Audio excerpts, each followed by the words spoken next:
Hello children, how are you all? I am sure you all are doing really good. So children, in computer, today we are going to start our next chapter, which is WordPad formatting. So let's start the chapter.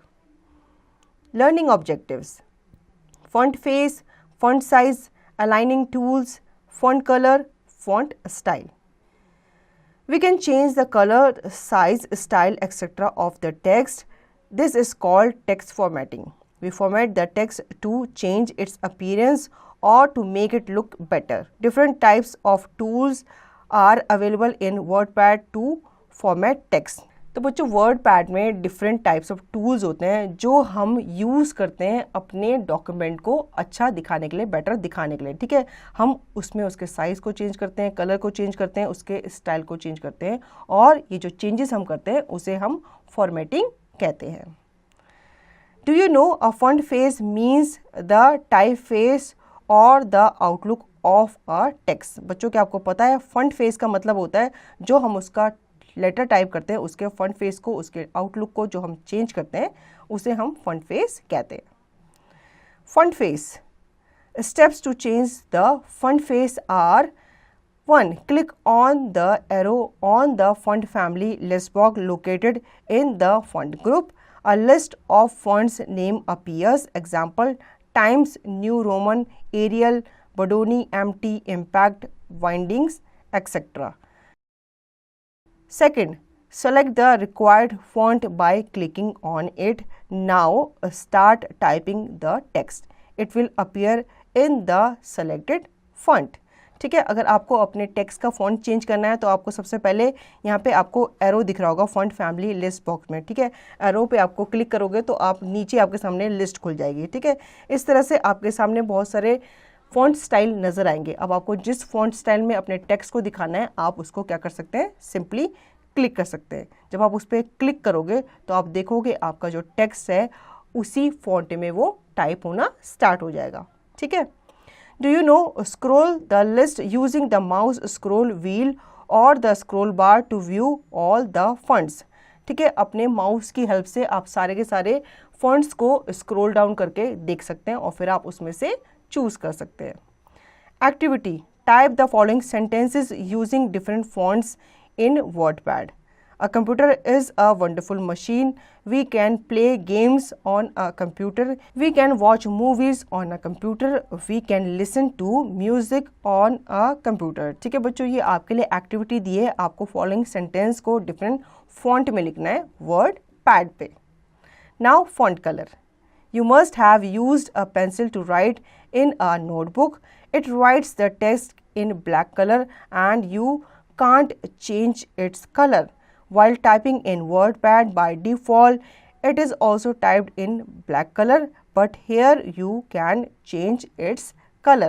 Steps to change the font colors are: first, click on the arrow on the text color list box located in the font group. A grid of colors appears. Second, click on required font color. Now start typing the text. It will appear in the selected font color. बच्चों, जब हम अपनी notebook में लिखते हैं तो हम एक तरह का पेन या एक तरह के पेंसिल यूज़ करते हैं. ठीक है, हम उसे चेंज नहीं कर सकते. अब जब हम WordPad पे लिखते हैं तो वो भी बाय डिफ़ॉल्ट ब्लैक कलर के पेन से ही लिखता है. ठीक है, लेकिन हम उसका कलर चेंज कर सकते हैं. कैसे? हम सबसे पहले टेक्स्ट कलर लिस्ट बॉक्स पे क्लिक करेंगे. उसके बाद वहाँ पे आपके सामने कलर्स की ग्रिड आ जाएगी. फिर उन कलर में से आपको अपनी चॉइस का कलर चूज़ करना है. फिर आप जब उस कलर को चूज़ कर लोगे तो उसके बाद जब आप टाइप करना स्टार्ट करोगे तो आप देखोगे कि आपके जो लेटर्स हैं वो उस कलर से टाइप होने स्टार्ट हो जाएंगे. ठीक है, इस तरह से जैसे यहाँ पे आपको दिखाया गया है. Do you know you can select more colours option to get a grid of more colours. तो बच्चों, क्या आपको पता है आप मोर कलर्स चूज कर सकते हो उस कलर ग्रिड में से अपनी फाइल को और अट्रैक्टिव दिखाने के लिए. Activity: type the following poem in WordPad using different font types and colours. Brush your teeth. Brush brush brush your teeth. Brush them every day. Father mother brother sister brush them every day. अब इस pome को आपको खुद से लिखना है अपने WordPad में डिफरेंट कलर्स और डिफरेंट फॉन्ट स्टाइल को यूज़ करते हुए. Font size: Steps to change the font size are: first, click on the arrow on the font size list box located in the font group. A list of numbers appear. Second, click on the required number font size. Now start typing the text. It will appear in the selected font size. ठीक है, अगर आपको अपने font का size change करना है, आपको उसको छोटा करना है या बड़ा करना है, तो आप कहाँ जाओगे? आप क्लिक करोगे फ़ॉन्ट साइज़ लिस्ट बॉक्स में, फिर उसके नीचे जो एरो आपको दिख रहा होगा उस पर आप क्लिक करोगे तो उसके सामने आपके सामने नंबर की लिस्ट आ जाएगी। ठीक है, अब जिस नंबर पे आप क्लिक करोगे उसी नंबर के साइज़ का आपका फ़ॉन्ट वहाँ पे अपीयर हो जाएगा। ठीक है, इस तरह से। Facts: lesser number will make the font smaller and higher number will make it bigger in size. अब जितना छोटा नंबर आप सेलेक्ट करोगे तो आपका फॉन्ट साइज भी उतना छोटा होगा, जितना बड़ा नंबर आप सेलेक्ट करोगे आपके फॉन्ट का साइज भी उतना ही बड़ा होगा। Font style: you can apply font styles on a text to make it thicker, bolder, slant, italic and underlined. These styles are used to highlight particular parts of a text. ठीक है, अब आप अपने font के style को change कर सकते हो। कैसे? उसे थिक बना सकते हो, बोल्ड बना सकते हो, उसे आप स्लैंट या इटैलिक कर सकते हो। ठीक है, या फिर आप उसे अंडरलाइन भी कर सकते हो ताकि आपका जो टाइप्ड मटेरियल है वो और ज़्यादा अट्रैक्टिव दिखे।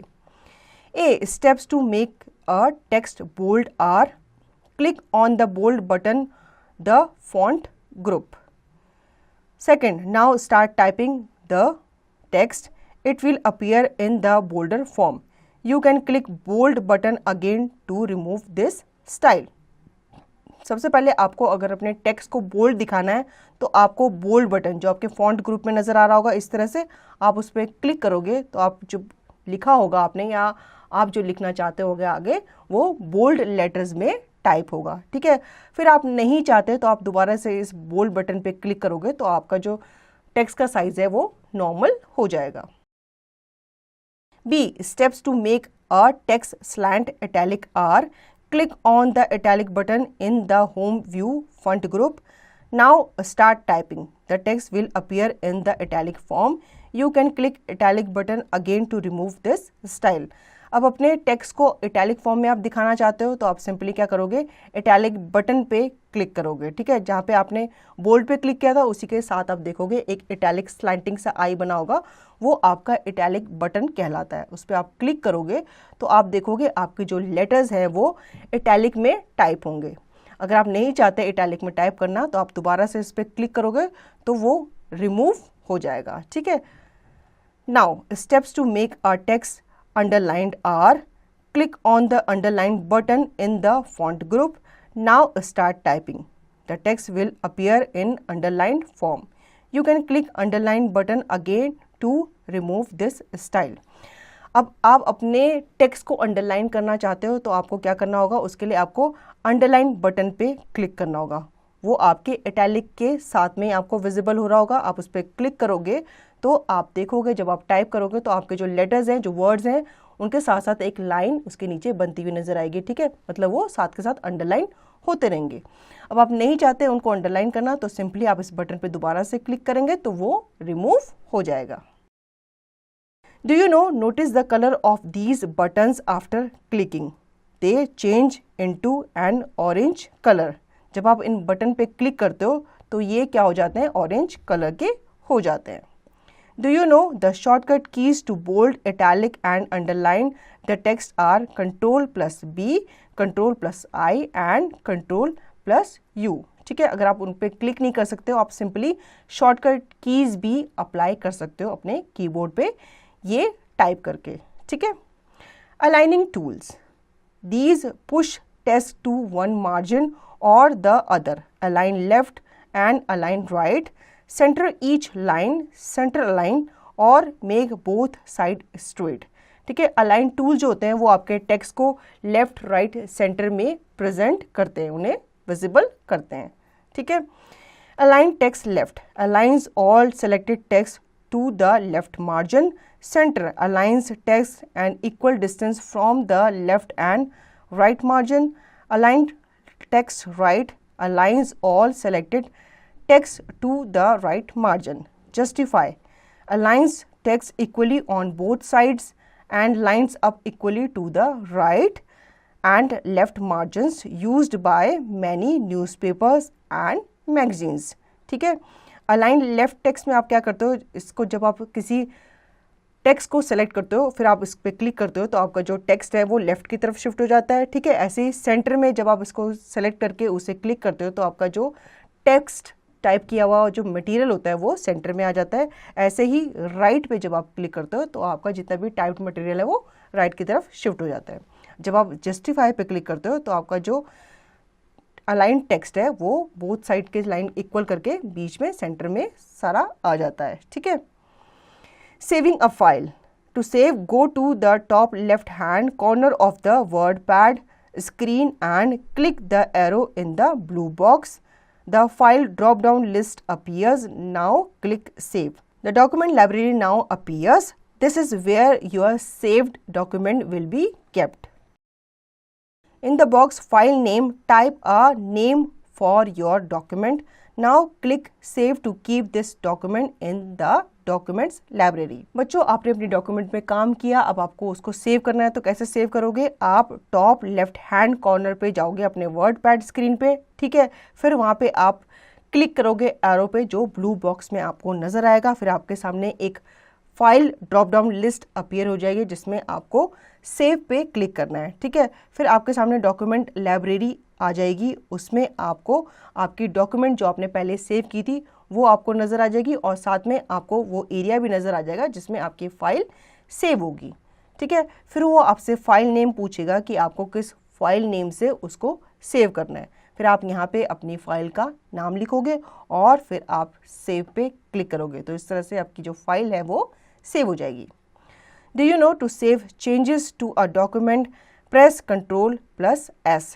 अगर आपको अपने डॉक्यूमेंट में कोई भी चेंजेस को सेव करना है तो आपको अपने कीबोर्ड पे Ctrl+S प्रेस करना होगा.